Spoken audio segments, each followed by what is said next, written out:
ડાય કોમ આમ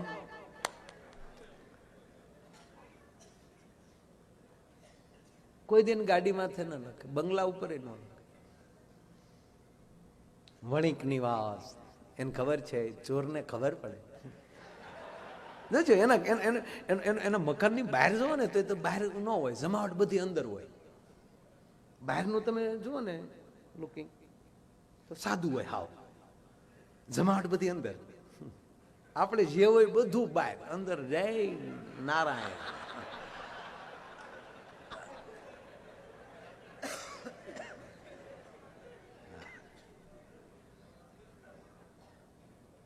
આપણે ગમે એના ગીત જ પહોંચાય. અને પાછું જો આપણે એમાં સ્વામી જાન હોય ને તો જાનની અંદર હવે તો ઠીક છે, પહેલા તો ગીત ગાતા ને, હવે તો કોઈ ગીત ગાતું જ નથી બેનું, કારણ કે અમને ગાવા વાળાને બોલાવી લે. મુશી વાળાએ ગાવાનું બંધ કર્યું એટલે મુશી વગીરનું એ હાવ બંધ કર્યું. હાવ જયારે કોકના લગ્ન હોય તમને કલાકાર રાખી દે ને, અમે કલાકારો જાણે કેમ ને માસી દીકરા વીરા મારા જાગા માગા જાગા માગા, ગીત એના રોજ નામ જ બદલવાના. વાણિયાની જાન જાતી હતી, બારવટિયા આડા ફર્યા. ઈ સમય બળદગાડામાં જાનું, બારવટિયા લૂંટારા આડા ફર્યા. લૂંટારામાં બારવટિયામાં ફેર છે, માફ કરજો.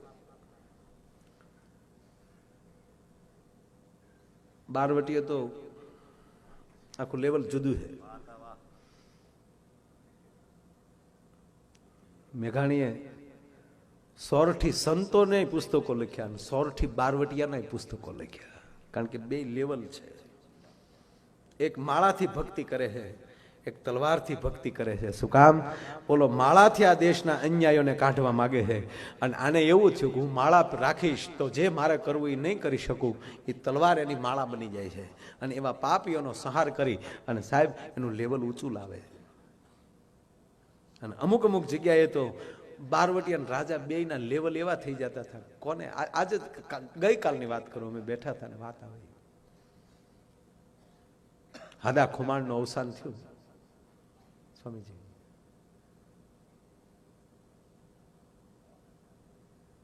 જોગીદાસ ખુમાણનો બાપ હાદવ ખુમાણ, ડાયરો બધો ભરચક ચોરે બેઠો છે, અને થોડી થોડી વારે જોગીદાસ ખુમાણ આમ ઊંચા થઈ જોવે છે. કોકે કીધું, કાં ભા કોઈની રાહમાં છો? કે હા. મારું ભાવેણું કેમ ન આવ્યું? ભા ભાવેણું જૂનું ચોરે નથી તો આવી ગયું છે સવારના વહેલા. ક્યાં છે? નદીના પટમાં. કે બાપ, એને નદીમાં થોડું બેહવાનું હોય, એને ડાયરામાં બેહવાનું હોય. મારે ઘરે દુઃખમાં ભાગ લેવા આવ્યા એમ કરી જોગીદાસ ખુમાણ જ્યાં નદીના પટમાં જાય છે, તો બાપ 18 પાદરનો ધણી સાહેબ મુંડન કરાવી અને જોગીદાસ ખુમાણના બાપનું હરવણું કરે છે બ્રાહ્મણની પાસે બેઠા બેઠા. અને આમ જોગીદાસ ખુમાણે જોયું, બાપુ હા જોગીદાસ, તું તો બારવટે ચડેલો છો અને ક્યાંય ડુંગરોમાં રખડતો, તને વાવડ મળે ન મળે, અને તારા બાપનું હરાવ્યા વગરનું જવા દઉં તો મારું ગોહિલવાળ લાજે ભલા માણા. અને તેથી જોગીદાસ લાકડી પડે પગમાં પડી ગયો, તો બાપુ તમે મને કેટલા ઋણમાં નાખી દેશો. ભેટ્યા છે ત્યારે કહે છે, જોગા હા બાપુ, મેં તને કુંડલા આપ્યું, તારું બારવટું બહાર પાડું છું બાપ, મેં તને કુંડલા આપ્યું. અને તેથી આ દેશનો બારવટીઓ બોલ્યો છો કે હવે જોગીદાસ ને નાવલીનું પાણી ન ખપે બાપુ, હવે હું પાછું લઉં તો જોગીદાસ લાજે. એક એમ કહે છે હું આપું છું, તો એક ના પાડી દે છે, કારણ કે અંદરથી કરુણા પેદા થાય, અને કરુણા જ ત્યાગ લાવી શકે, વિરોધ જડતા લાવી શકે. અને વિરોધ શેમાલી પેદા થાય? તમારી અંદર પડેલા ક્રોધમાંથી. ક્રોધ શેમાલી પેદા થાય? કે તમારી આંખની અંદર રેલી અદેખાઈ થઈ.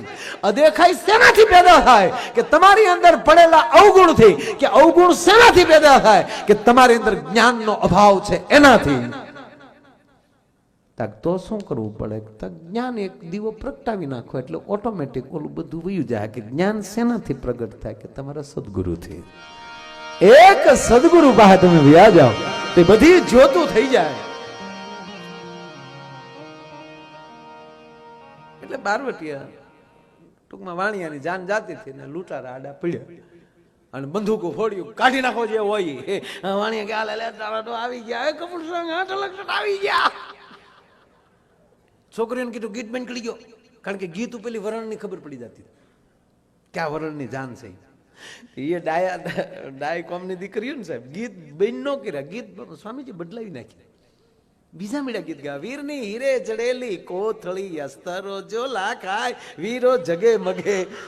ઓલા બાર વટ્યા કે મરો મરો, આ તો આપણા વહવાયાની જાન છે, જવા જો આમ નીકળી ગયા. બોલો, બુદ્ધિથી જીવો, કારણ કે 21મી સદી છે એ બુદ્ધિનો સમય છે. હા, એક કાળ હતો જેની પાસે જાજા પશુ એ મોટો માણસ, પશુધન પ્રધાન્ય હતું.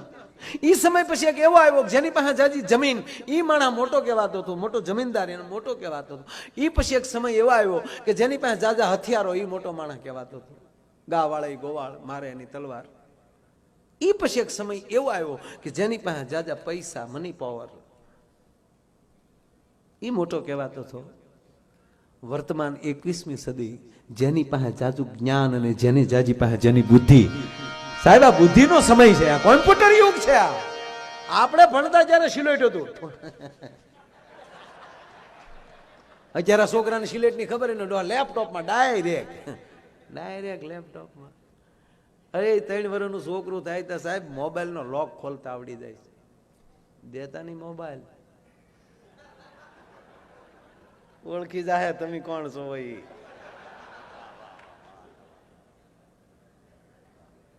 કારણ કે અત્યારે માણસ કેવો છે જોવાની જરૂર નથી, એનો મોબાઈલ ખોલીને જોઈ લેજો, એની અંદર જેવું ડાઉનલોડ હશે એવો માણસ હશે.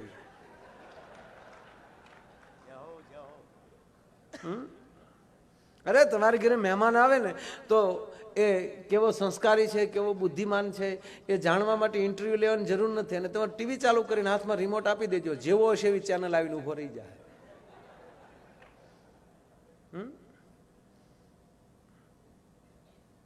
લક્ષ કે આસ્થા કે સંસ્કાર કે ચેનલ ઉપર આવે માનવાનો સદગુરુ વાળો છે. આ ચેનલોને હું ધન્યવાદ આપું છું કે એની ઉપર કોઈ દિવસ નબળું નથી દેખાડવામાં આવતું. અરે અમુક છાપા સાહેબ, આ ફૂલસાબ જેવા છાપાને હું ધન્યવાદ આપું છું કે એની અંદર એવી ખોટી જાહેરાત ન હોય સાહેબ, કે આ છાપું આમ વાંચતા હોય તો પાછળ કોઈ જાહેરાતના અડધા નગ્ન વાળી દીકરીઓના ફોટા હોય. સાહેબ અમુક બાપ આમ છાપું વાંચતા હોય ને તો દીકરી ચા દેવા આવી તો શરમાઈને વયું જવું પડે છે, કારણ કે બાપુજીને ખબર ન હોય પાછલે પાને શેનો ફોટો છે. અમુક છાપાએ એ જાળવું છે. પત્રકારોને પણ હું પ્રણામ કરું છું, ધન્યવાદ છે. મોબાઈલ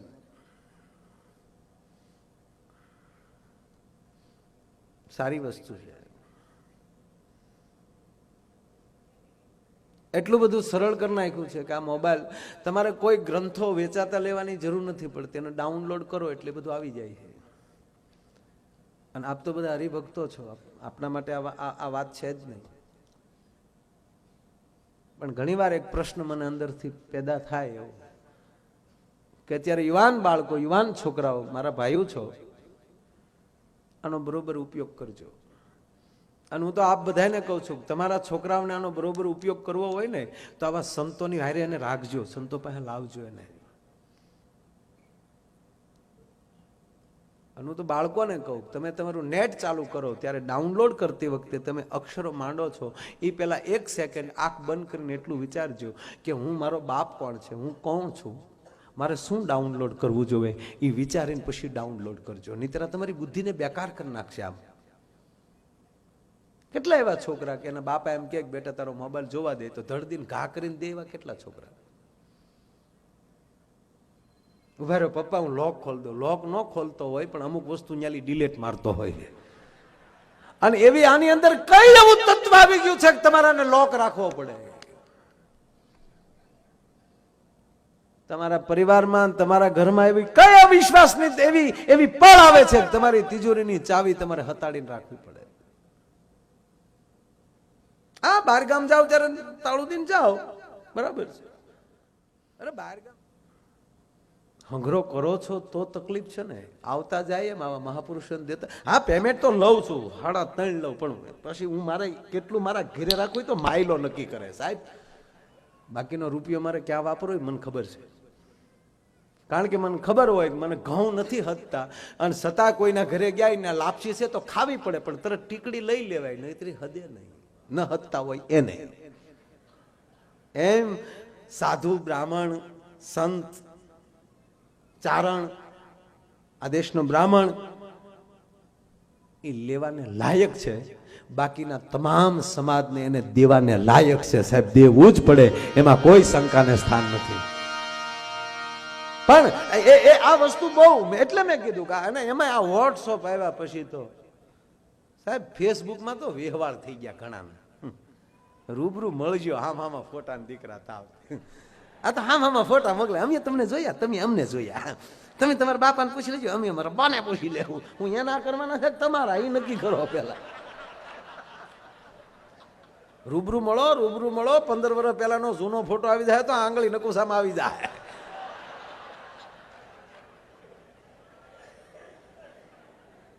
અને હવે તો કેવું આવ્યું, હું તો આ બાળકોને જોઉં ને તો રાજી થાવ.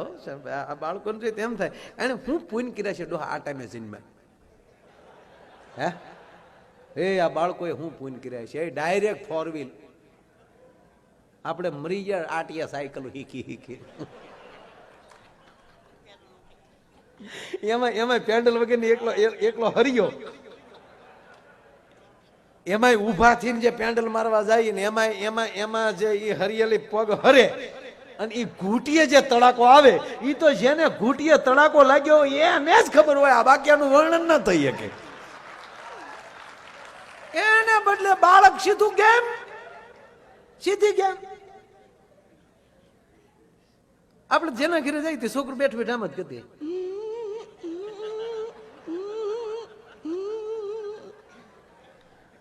છે.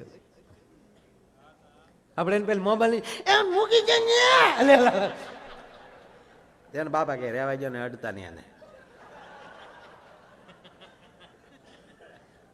છોકરા.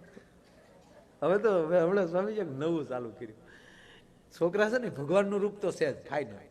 હું કોઈને ઘરે જાઉં, નાનું બાળક હોય ને એટલે તો તરત મારી બાજુ બોલાવું. એ બાળકે વાતો કરીને એની પેલી ખબર પડી જાય કે આ ઘરમાં આપણું હું માન છે, અથવા તો આપણને શું નામે બોલાવે છે. કારણ કે ઘરમાં આપણે ન હોય એના ઘરે, ત્યારે એના ઘરમાં આપણા વિશે જે ચર્ચા થતી છોકરો સાંભળતું જ હોય. મહેરબાની કરીને છોકરો સાંભળે એવો ધંધો ન કરતા, કહી દે ડો બધાને. એ ભગવાન છે તરત કીધે. હું બાજુ બેહાડીને એમ કહું, ઓળખશો મને? ઓળખ કોને? શું નામ ત્યાં? માયો આયલ ચો. ઈ ઘરે ચા પીવા ખોટી થવાય નહીં. આપણે બધાય માયાભાઈ હોય એવો વહેમ રાખવો જ નહીં.